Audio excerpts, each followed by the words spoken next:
Hi hello నమస్తే. నేను మీ ఈశ్వర్ని. అందరూ ఎలా ఉన్నారు? ఈరోజు మనం చర్చించుకునే అంశము దేవతలకు ప్రీతికరమైనది ఏంటిది. దీని గురించి మనం చర్చించుకునే ముందు నాదొక విన్నపము. ఇది నచ్చినట్టయితే లైక్ చేయండి, షేర్ చేయండి, సబ్స్క్రైబ్ చేయండి. ఇంకా మనం టాపిక్లోకి వెళ్దాం.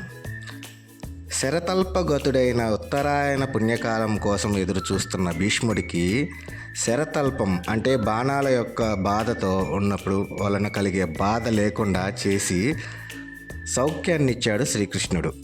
ధర్మరాజు తన తమ్ముళ్ళు ద్రౌపది తోడు రాగా భీష్ముడి చెంత చేరి రాజ్యపాలనం గురించి, ధర్మవర్తనం గురించి తన సందేహాలను అడుగగా ఆ సందేహాలను తీర్చసాగాడు భీష్ముడు.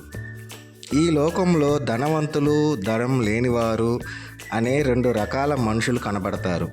వీరిలో ఎవరు ఎక్కువ సుఖాన్ని అనుభవిస్తారు అని అడిగాడు ధర్మరాజు. ఆ ప్రశ్నకు భీష్ముడు డబ్బు కలిగి ఉండటం, డబ్బు లేకుండటం అనే రెండు లక్షణాలను త్రాసులో రెండు వైపులా పెట్టి చూస్తే త్రాసు ముళ్ళు డబ్బు లేకపోవడం వైపునికే మొగ్గు చూపుతుంది. ధనవంతుడు తన డబ్బుకు, సంపదకు దొంగల వలన, తన అజాగ్రత్త వలన మరేదైనా కారణం చేతనైనా హాని కలుగుతుందేమో అన్న భయంతో ఉంటాడు. డబ్బు కారణంగా ఒక్కొక్క సందర్భంలో కోపానికి లోనవుతాడు, లోబిగా మారతాడు. ఉన్న సంపదకు మరింత సంపదను జోడించాలనే ఆశ అతనిని స్థిరంగా ఉండనీయదు.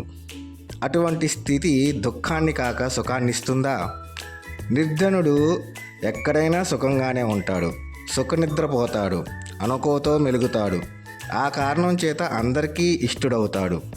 దేవతలకైనా నిర్ధనుడు ప్రియుడవుతాడు అని సమ్యాకుడు అనే శాంతికాముకుడి మాటలను సమాధానంగా చెప్పి అతడు ఇంకా ఇలా అన్నాడు. ఆంధ్ర మహాభారతం శాంతి పర్వం చతుర్దాశ్వంలోని క్రింది పద్యం చెబుతుంది.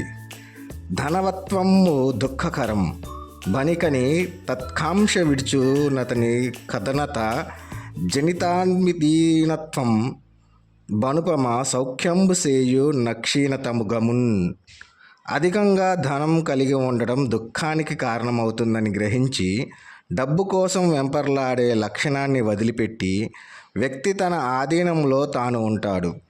ఈ ఆధీనత్వం అక్షీణమైన ఇహపర సౌఖ్యానికి కారణమవుతుందని భీష్మ పితామహుడు వివరణ ఇచ్చాడు. Thank you friends. ఇది మీకు నచ్చినట్లయితే please like, share and subscribe.